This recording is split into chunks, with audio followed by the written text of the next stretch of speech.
Welcome back to mamma's cafe. നമ്മൾ ഇന്നിടെ ഉണ്ടാക്കാൻ പോകുന്ന ഒരു മത്തൻ ഇല തോരൻ. കർക്കിടകത്തിൽ കഴിക്കേണ്ട 10 ഇലകളിൽ പെട്ട ഒരു ഇലയാണിത്.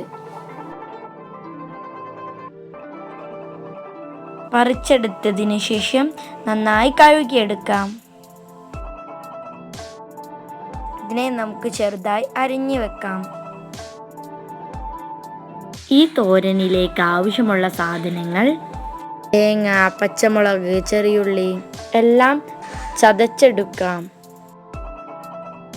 ഇനി ഒരു പാൻ അടുപ്പത്ത് വെച്ച് അതിലേക്ക് ആവശ്യത്തിന് വെളിച്ചെണ്ണ ഒഴിക്കാം. ഇത് ചൂടായതിനു ശേഷം കടുക് ചേർക്കാം. 2 ചുവന്ന മുളക് ചേർക്കാം. ഇനി നമ്മൾ ചതച്ചു വെച്ച തേങ്ങ ചേർക്കാം.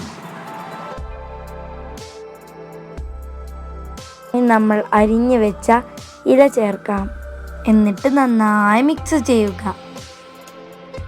സ്വാദിഷ്ടമായ ഇലത്തോരൻ റെഡി.